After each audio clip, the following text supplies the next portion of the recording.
Le Christ en croix, entre la Vierge, Saint Jean et 7 donateurs agenouillés, est une huile sur panneau de bois réalisée vers 1490 par un artiste du nord de la France. Classée au titre des monuments historiques, son histoire est intimement liée à la confrérie des marchands d'outre-mer vitréens, fondée en 1472. À partir du XVe siècle, les campagnes autour de Vitré produisent des toiles en chanvre ou canevas. Elles servent à emballer les marchandises ou faire des voiles de navigation en lien avec l'expansion du commerce maritime. Les riches négociants vitréens, dits d'outre-mer, exportent ces toiles partout en Europe et jusqu'au Nouveau Monde. Leur réussite se traduit par la construction d'hôtels particuliers dans le centre ancien. Ces marchands acquièrent la crucifixion vers la fin du XVe siècle. Fortement impliqués financièrement dans la construction de l'église Notre-Dame, dont la façade comporte plusieurs de leurs marques gravées, ils la destinent à orner leur chapelle.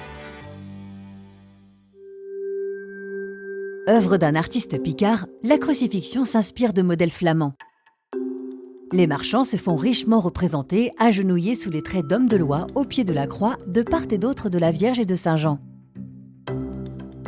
Le caractère hiératique de leur position et la ressemblance entre les visages laissent à penser qu'il ne s'agit pas ici de portraits.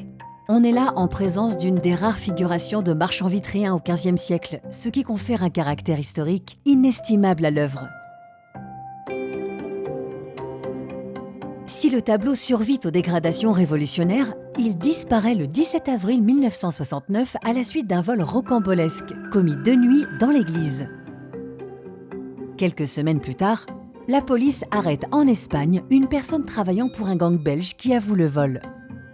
Évitant toute condamnation, celui que l'on surnomme Éric le Belge poursuit cependant sa carrière crapuleuse en Belgique. En 1975, différentes caches en lien avec l'enquête sont perquisitionnées, mais sans trace du panneau volé. L'œuvre ne refait finalement surface que 50 ans plus tard, au cours d'une vente aux enchères à Lille, avant d'être restituée à la ville, fin 2019.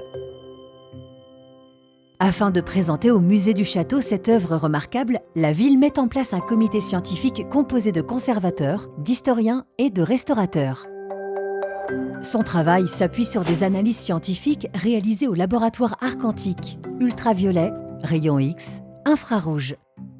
Ces analyses amènent de précieuses indications quant à la datation de l'œuvre, son historique avec l'existence d'éventuels repas récents, ou encore la nature exacte des matériaux utilisés.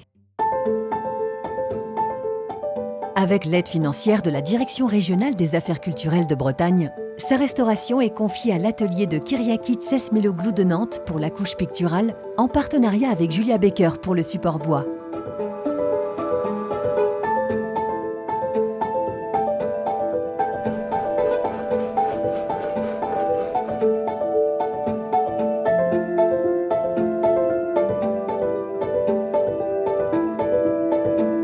« 50 ans après son vol, la crucifixion est enfin de retour à Vitré, restaurée et protégée dans un caisson climatique, lui assurant des conditions de conservation optimales. Et habitants, comme visiteurs, peuvent redécouvrir cette œuvre d'une grande valeur artistique et historique, témoin du rôle majeur joué par les marchands d'outre-mer dans le rayonnement de Vitré.